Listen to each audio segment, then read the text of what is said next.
Hello, SYNGAP Land. My name is Michael Graglia, and this is episode 128 of SYNGAP 10, your 10-minute weekly briefing on everything you need to know about SYNGAP 1. This will be my last episode of 2023 because the next couple days we'll be packing. Next week we're out. We get back on the 1st. So I got a lot to pack into this episode.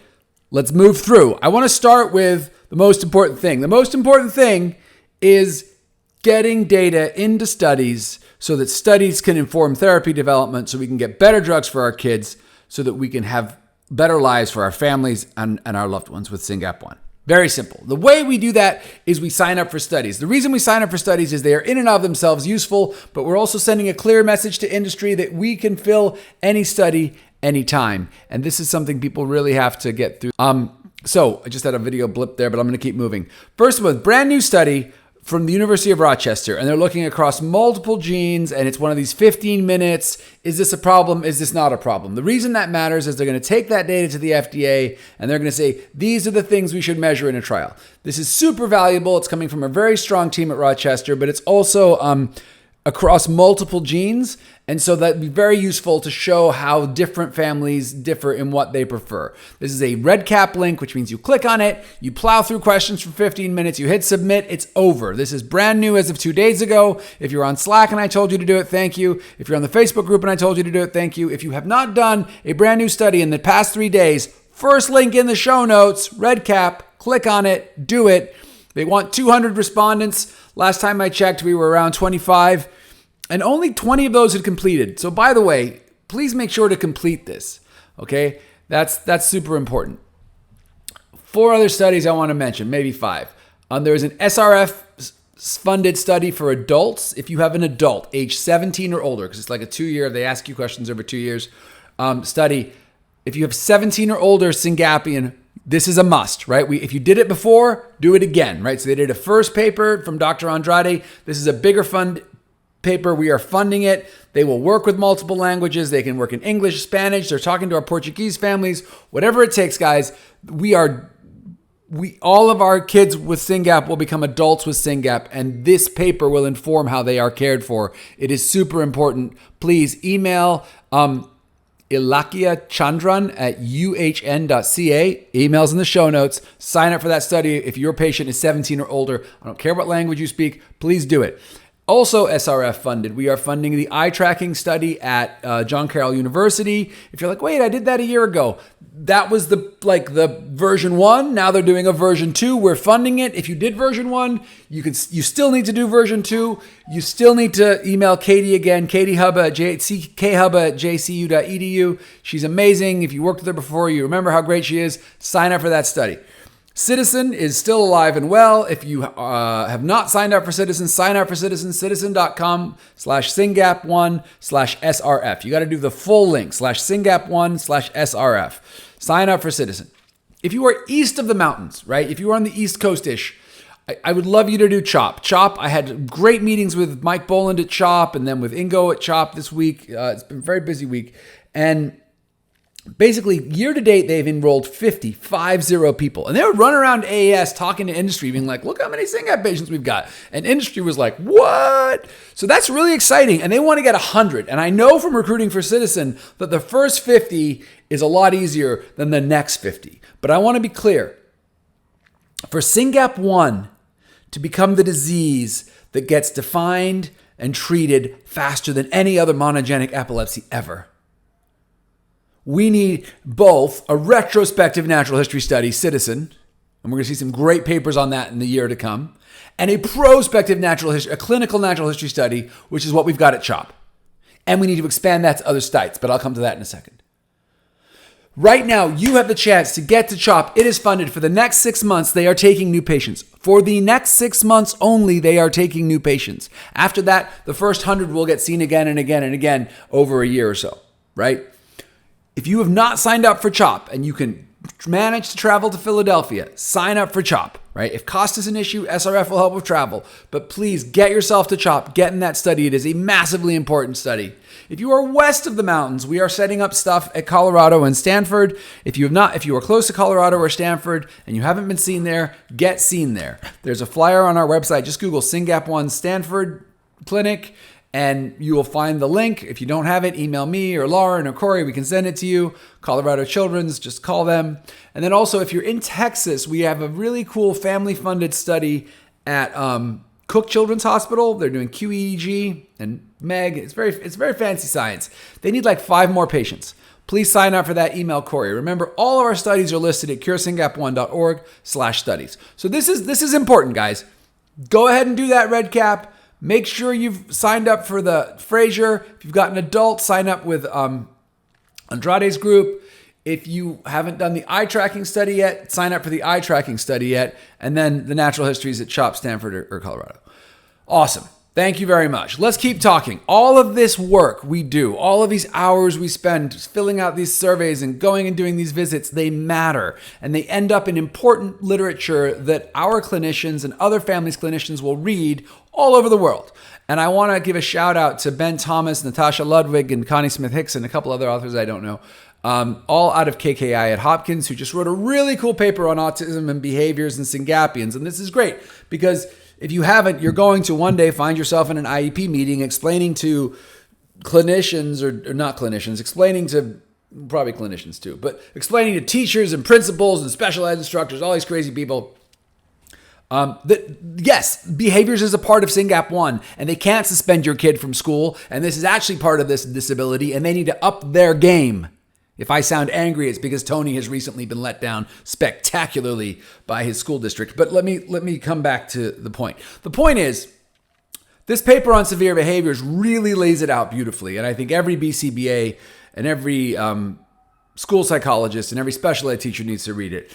Because behaviors are a part of SYNGAP 1. And Ben Thomas is great. Ben Thomas was at KKI and is now over at Rochester. You heard Rochester before. He's going to do a webinar on this paper in 2024. I'm really excited. Publication matters, guys. It's what industry says, okay, how much science is out there? How much do we know about SYNGAP 1? And if you look on PubMed, links in the show notes, to date, as of right now, there's 43 papers that have come out in 2023 about SYNGAP 1. That is more than any other year to date. That is a number I watch. I think it's those papers aren't going to cure SYNGAP 1, but they're going to inform the people who will. So that's exciting. Research matters. Let's talk about money. Research takes money. I was going over the numbers with Stephanie Decker, who's our CFO. Thank you so much, Stephanie, for all your hard work. Year to date, we're a little shy of $2 million raised. And I really want to get us to $2 million. If you go to our website, curesingap1.org/finances, you can see our audited financials for the past 2 years, 2021 and 2022. 2023 will be up sometime next year. And these first of all, it shows you that in 2022 we raised over $2 million. So I want to see us get to $2 million in 2023. It's just sort of table stakes, right? But I also want you to take those audited financials and give them to your friends, your family, anyone who can write a check and say, look, guys, here's the audited numbers. This is what this group is doing. They are spending real money on accelerating science. And all of the operating costs and overheads are covered by Mike and Ashley, right? So every penny you give to this will go to science or board-approved programs, stuff like, science consultants. But every penny is going to accelerate research on SYNGAP 1. And I would love to see us get to $2 million this year. We are shy by a little under $100,000. Honestly, we can raise $100,000 in the next 2 weeks. These next 2 weeks are when people write checks. This is when people give to charity. This is when you say to your family, to your friends, to anyone you know who's a donor, would you please give money to the SYNGAP Research Fund? Please go to curesingap1.org/give/donate or whatever. Go to curesingap1, click donate, and make a contribution to this important work that we're doing right now. There's 2 fundraisers that are up. There's Give Up Your Cup, syngap.fund/GUYC for Give Up Your Cup 23. That's a great link. Use that. That's, if everybody just gave up their cup of coffee, we'd raise a lot of money. There's also Hope for Harper, syngap.fund/Harper, where Justin and Ashley Albrecht have matched. They've given $15,000. Newly diagnosed family shows up, says, how can we help? They did a fundraiser. They've given 15 grand. They've raised 14 point something grand. That's another one you can go and give to. Use either link. syngap.fund/Harper to let Justin and Ashley know you care. syngap.fund/GUYC23. But help us raise some money, folks. Let's get that last 100 grand and let's clear 2 million for the year, and let's cure SYNGAP 1. This work takes money. There's also a lot of resources on our website that are newish. They've redone the newly diagnosed family page. Thank you, Ed, who drove that, I think, with Corey and Heather and others. Links in the show notes. We have Wednesday Warriors. That program has been run by Deanna Farley for the entire life of SRF. I know this because when she started it, she was Tony's nanny, and she's still doing it out of the goodness of her heart. Deanna at curesingap1.org. If your child does not have a warrior profile, email Diana, get your child a warrior profile. It's really good to have that on the website, share their story, let people understand what this disease is all about. Please volunteer with SRF. That link's in the show notes. We need more people. We have so much work to do. There's so many things as this organization grows that really need our attention. And then great news if you have a neurotypical kid, a SYNGAP sibling, there is a very cool program out of UCB for SYNGAP siblings where you can go, you can fill in your information, and we approve that. And then UCB pays a third party to send your sibling a kit of like journals and cool stuff for siblings of special needs kids that sort of speaks to some of the challenges they have. It's an excellent kit. I got it from my son. And the reason I mentioned third party is UCB does not get your data, right? So UCB is doing this because they work with a lot of rare diseases and they were like, wow, everybody really struggles with how to care for their siblings. We should do something for the siblings. But they pay a third party because that way the third party sends the little kit to your house and UCB doesn't get your name. So it's not like they're recruiting patients, right? No one's going to be calling you or telling you to try a new drug. This is just UCB doing something really precious and valuable for the rare disease community. Links in the show notes, new sibling page. And then I keep going, Mike, keep going. I'm almost there. This is going to be a long one. We've had some great press in the past week. Suzanne Jones, who is our board president, who has single-handedly raised a ton of money for SRF over her past two galas and through her fundraising, got a great profile in the Atlanta News. We're really proud of her, and I'm excited to see that. We also had an article in the Transmitter. I have no idea what this is. The Transmitter is like a neuroscience article. It's not about SRF. It is about SYNGAP1, and there's a lot of the big kids in there. Huganier, Quadrado, others, talking about how SYNGAP is really exciting and getting a lot of attention right now. I'm frankly a little disappointed that SRF and the incredible patient community didn't get any mention in that article because that's part of the reason people are excited about SYNGAP1. All these surveys I'm asking you to do, all this work we're doing, all this noise we're making, it is part of why industry is paying attention to SYNGAP1 because they know there's patients here. We're right here being like, come, make a therapy for us. We will take part in these trials. We want these drugs. We need these drugs. And so noting that absence in this article is otherwise excellent and talks about how exciting SYNGAP1 is. So check that one out in the Transmitter. There's also a cool article on organoids out of Wisconsin, which was somebody who was working with Quadrado. Quadrado was working with COBA. We funded both Quadrado and COBA. Very proud of them. And there's a cool article coming out of Chicagoland about something Al George is doing with Brian Dickinson. Brian has done a webinar for us, and Al spoke, I think, last year in another webinar. These are big names, guys. This is really exciting work. So if you're over the break, you're like, oh my gosh, I can't take this holiday anymore. Go ahead and read some of these incredible articles. And then podcasts to catch up on. If you're Spanish speaking or know someone who is, episode 7 of Café SYNGAP Uno is up. Café SYNGAP Uno is the SRF all Spanish podcast. It's super cool, and I'm so proud of them for doing that. It's all interview based, right? This is just me finding an hour to sit in front of a computer, write my thoughts down, and blather at you. But these, Café SYNGAP Uno and SYNGAP Stories is people scheduling interviews, recording them, publishing them. Really, really great content there. And then I mentioned in the last episode, the Juggle is Real podcast that Effie did with me and Kim. If you didn't hear that, that's a good one to catch up on too. All right, that's what I've got for you. Thank you for listening. If you've made it this far, have a wonderful time with your family. The holidays can be challenging. They're full of wonder and joy and connection. They can also be lonely and depressing and isolating, especially if you have a special needs kid. So we see you, we hear you. We're going to get through this. I've given you guys a lot of good work to do over the break so that we can keep going, keep moving forward, keep filling in these studies, keep raising money, keep connecting with each other. Let's cure SYNGAP1. Let's make our loved ones with SYNGAP1's future better. Let's make their siblings' future better. Let's make the rest of our lives better. That's why we're here. That's why we're here. And this podcast is part of how I do that. So if you don't like or subscribe to this podcast, please subscribe to this podcast everywhere you can find podcasts. YouTube, make sure you subscribe to our YouTube, Apple Podcasts, Google Podcasts, Spotify Podcasts, so many places you can do podcasts.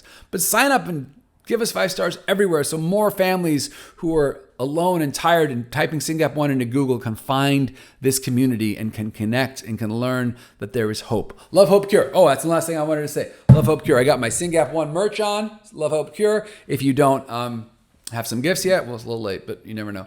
And I'm also sporting, hi Effie, my Once Upon a Gene mug. And on the back, disability is diversity. I should have lifted this up when I was going off about school districts.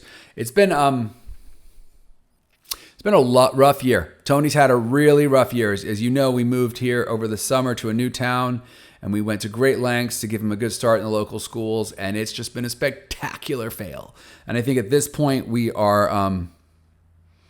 agreeing with the school district, or the school district is agreeing with us, depending on how you look at it, that it's time to find Tony a new school, and